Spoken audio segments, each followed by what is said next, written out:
ഇപ്പോൾ ആണ് എനിക്ക് ആക്ച്വലി പാടുന്നതിന് മുന്നേ പാട്ട് കേൾക്കാനൊക്കെ ഉള്ള ഒരു പ്രിവിലേജ് ഉള്ളത്. ആസ് ഇൻ ഇപ്പം മുന്നേ ഒന്നും അങ്ങനെ ഒരു ഓപ്ഷൻ ഒന്നും ഇല്ല. ആസ് ഇൻ നിങ്ങൾ സ്റ്റുഡിയോ പോകുമ്പോഴല്ലേ അറിയുന്നത് എന്ത് പാട്ടാണ് പാടുന്നത്, എന്താണ് തീം. പലപ്പോഴും നമുക്ക് തീം പോലും അറിയാൻ പറ്റില്ല, നമ്മൾ പാടി പോകാന്നുള്ളത് മാത്രമേ ഉള്ളൂ. ഇപ്പോൾ ആക്ച്വലി നമുക്ക് മുന്നേ പാട്ട് ചോദിക്കുമ്പോൾ അയച്ചു തരും. ചിലപ്പോൾ പലപ്പോഴും ചില അവസരം കിട്ടാറില്ല. ചിലപ്പോൾ നമ്മൾ സ്റ്റുഡിയോ എത്തിയിട്ടായിരിക്കും പാട്ട് കേൾക്കുന്നത് തന്നെ.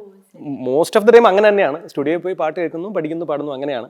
പക്ഷേ അയച്ചു തരുമ്പോഴൊക്കെ ആക്ച്വലി ഞാൻ എപ്പോഴാണെങ്കിലും അയച്ചു തന്നില്ലെങ്കിൽ എനിക്ക് സ്റ്റുഡിയോ പോയി കേട്ടാലും എന്നെ ഞാൻ അതിനകത്ത് കാണുന്നത് എന്ന് വെച്ച് കഴിഞ്ഞാൽ ഇത് കോമ്പോസിഷൻ എങ്ങനെയാണ് അവർ ആസ് എ കമ്പോസർ അത് കൺസീവ് ചെയ്തേക്കുന്നത്, അതെങ്ങനെയൊക്കെ അറേഞ്ച് ചെയ്തിരിക്കുന്നു, ഇതിൽ എന്തൊക്കെയാണ് വ്യത്യസ്തമായിട്ടുള്ള പരിപാടി, അതിൻ്റെ അറേഞ്ച്മെൻറ്റ് എങ്ങനെയാണ്.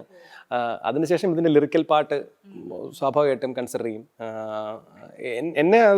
എന്നെ കൂടുതൽ എനിക്ക് കൂടുതൽ ഇൻട്രസ്റ്റ് ഇതിൻ്റെ ടെക്നിക്കാലിറ്റി മനസ്സിലാക്കാനാണ്. ഒരു പാട്ടിൻ്റെ ആസ് എൻ ഒരു മിയർ എനിക്കൊരിക്കലും അങ്ങനെ ഒരു പാട്ട് ആസ്വദിക്കുമ്പോഴത്തേക്കും ഞാൻ അത് കുറച്ചുകൂടി ഇതിൻ്റെ പ്രൊഡക്ഷൻ എങ്ങനെയാണ്, ഇതിൻ്റെ അങ്ങനെയൊക്കെ മനസ്സിലാക്കാനാണ് താല്പര്യം. അതായിരിക്കും ഞാൻ കൂടുതൽ ശ്രദ്ധിക്കും ബേസിക്കലി.